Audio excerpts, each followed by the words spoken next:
हमारा महाराष्ट्र तुम्हें क्यों पसंद आता है? क्योंकि हमारे गांव में तुम दूसरी बार आए हो। चलेगा।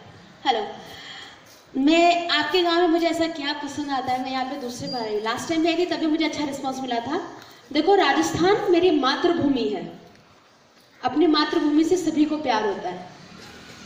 कोई किसी की भी कोई भी मातृभूमि होगी तो प्यार होता है। रही बात महाराष्ट्र की, तो महाराष्ट्र की जो जनता है वो कला प्रेमी जनता है। ये इकलौता महाराष्ट्र ही है। मैंने देखा है कि यहाँ पर एक महाराष्ट्र होगा सर जहाँ पे आज भी लाइव ड्रामास इतने चलते हैं जितने किसी राज्य में नहीं चलते, क्योंकि मैं खुद 16 स्टेट्स जा चुकी हूँ। तो यहाँ की जनता, जब हम पुणे मुंबई जब शोज करते हैं या कहीं पे भी शोज करते हैं, तो यहाँ के लोग मैजिक को एज एन आर्ट देखते हैं। तो एक वो कला को जो रिस्पेक्ट मिलनी चाहिए वो आपकी जनता हमें देती है। तो इसके लिए मैं महाराष्ट्र बहुत बार। तुम्हारे पापा ने बताया?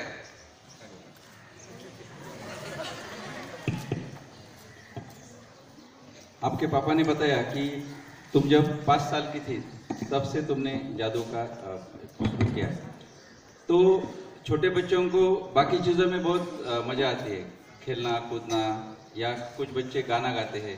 तो तुम्हें जादू ने क्यों पकड़ा?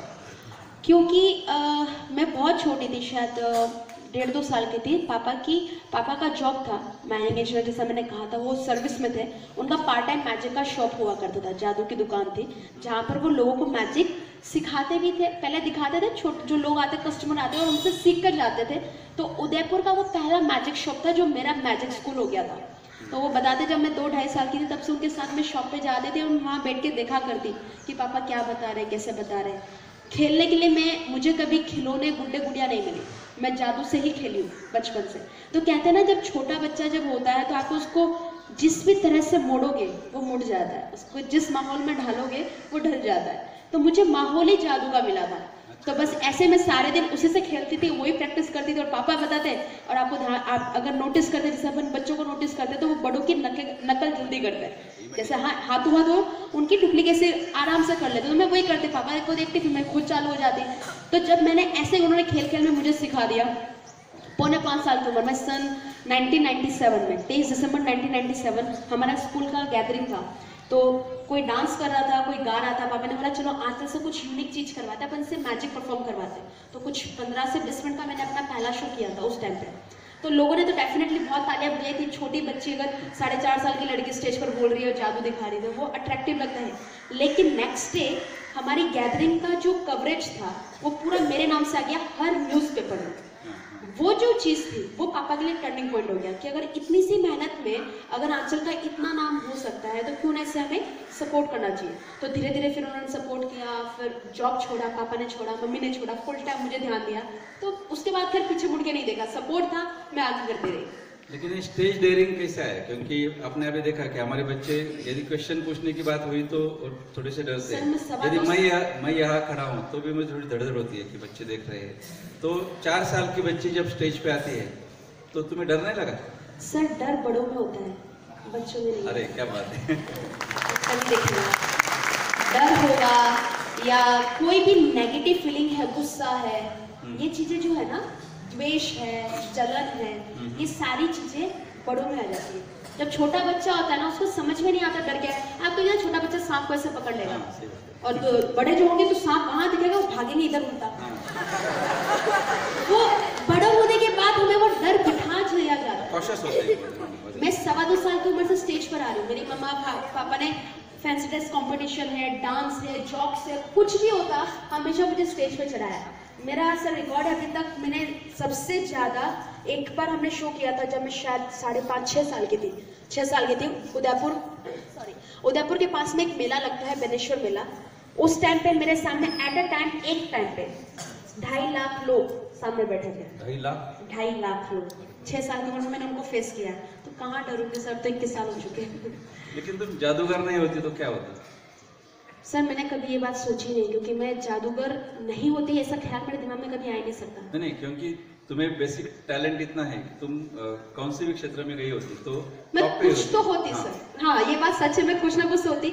लेकिन जादू इतना ज्यादा बस चुका है कि मैं जादूगर तो बहुत ज्यादा पसंद करती हूँ, मैं मैजिक को। लेकिन शायद अगर मैं मैजिशियन नहीं होती तो मैं डांसर होती। कि मैं डांस भी अच्छा कर लेती हूँ। हाँ, क्योंकि तुम्हारी बॉडी में डांस। नहीं, मैं डांस भी अच्छा कर लेती हूँ। मैं स्पीकर भी हो सकती थी, पब्लिक स्पीकर, जो खैर मैं अभी वैसे बोलते मैं बोल भी लेती थी, तो कुछ भी हो सकती थी।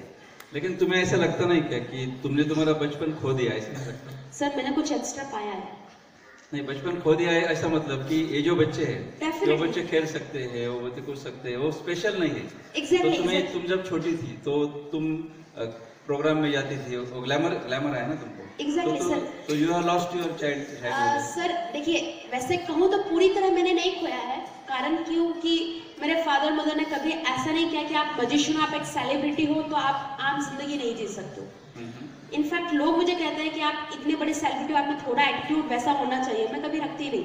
मैं हमेशा बचपन में अभी शो खत्म करने के बाद मम्मी ड्रेस चेंज करवा के छोड़ देती और मैं मिट्टी में खेला करती थी। अच्छा, वो भी। तो मैं बचपन से ऐसे रही हूँ।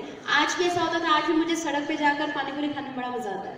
तो आज भी मम्मा के साथ जाती हूँ, तो मैं वो चीज़ें मैंने हमेशा जिया है। डेफिनेटली ये लाइफ मैंने नहीं जी कि ज़्यादा कि फ्रेंड्स के साथ आना, क्लासेस बंक मारना, मस्तियाँ करना। तो सर इसके कंपेयर में जो मुझे मिला है वो कुछ ज़्यादा मिला, और कुछ पाने के लिए कुछ होना ज़रूरी होता है, तो वो ज़रूरी था। आपके पापा ने अभी बताया कि हमारे पास इतने ट्रक भरे सामान है, बहुत बड़ी मेहनत है, तो बच्चे जादू एंजॉय करते हैं, लेकिन वो सीखने के लिए तुमने जो कुछ तपस्या की है, जो हार्ड वर्क किया है, वो क्या होता है? सर किसी भी चीज़ के लिए आपकी सिंसियरिटी, आपका डिसिप्लिन, आपका डेडिकेशन, ये होना बहुत ज़रूरी है। अगर मैं मजिशियन हूँ तो इस वजह से हूँ कि ये सारी चीज़ें मैंने तब की जब मैंने सिंसियरली सोचा था कि ये मेरा करियर है। आज मेरे लिए मैजिक मेरी पूजा है। मैं सबके बिना रह सकती हूँ, मैजिक के बिना नहीं रह सकती। जितने भी लोग सक्सेसफुल बनते हैं, जब तक उनके लिए उनका काम, उनकी पूजा या उनकी डेडिकेशन या बर्निंग डिज़ायर नहीं बनता, तब तक वो चीज़ सक्सेसफुल हो ही नहीं सकती। तो मैं ये नहीं कहूँगी कि मैजिशियन के लिए ज़रूरी, आप डांसर बनोगे तब उसके लिए भी, आप सिंगर बनो, आप ओलंपिक्स में जाओ, लोग खाना पीना छोड़ देते हैं, मोबाइल। अभी मैंने खुद का इंटरव्यू पढ़ा था, आई थिंक शायद पीवी सिंधु जी का मैंने सुना था, कौन बना करोड़पति में। उन्होंने कहा था कि उन्होंने 3 महीने तक फोन के हाथ भी नहीं लगाया था। उनके कोच ने कहा था, जबकि ये इतनी सेल्फी लवर है, वो हमेशा सेल्फीज वगैरह लेती है। तो ज़रूरी है ये सब चीज़ें करना। तो कोई भी चीज़ें आपको अगर सिंसियरिटी है, आपका डेडिकेशन है, आपका पैशन है, बर्निंग डिज़ायर बन जाता है, तो ये सारी चीज़ें ज़रूरत होती है। हमारे बच्चों की तरफ से एक क्वेश्चन पूछूंगा कि हमने ऐसा सुना है कि तुम स्कूल में गई नहीं ज़्यादा, लेकिन अभी एमए गोल्ड मेडलिस्ट हुई, तो स्कूल में न जाते हुए भी आपने पढ़ाई कैसे की? ये एक जादू है जो मैं सबको सिखा सकती हूँ। सीखना चाहते हो? देखो, मैं स्कूल में बिल्कुल भी नहीं गई ऐसा तो नहीं है, मैं गई हूँ, लेकिन सिर्फ 2 महीना। हर साल 10 महीना लगातार शो करती थी, और मार्च अप्रैल या फरवरी मार्च डिपेंड करता था मेरे एग्जाम्स के टाइम पे। तो बस वो 2 महीना में ही पढ़ाई करती थी, एग्जाम देती थी, एग्जाम खत्म होते वापस निकल जाती थी। ऐसा मैं तब से कर रही हूँ जब मैं 4th क्लास में थी। तो 4th से लेकर मेरा पूरा स्कूलिंग हुआ, ग्रेजुएशन हुआ, पोस्ट ग्रेजुएशन हुआ, टॉपर बनी। तो ये सब कैसे किया, तो मैं सिखा सकती हूँ। आप में से कितने स्टूडेंट्स पूरे साल भर की पढ़ाई 2 महीने में पढ़ना चाहते हैं? अभी सर को लग रहा है कि मैंने क्वेश्चन करके गलती करी।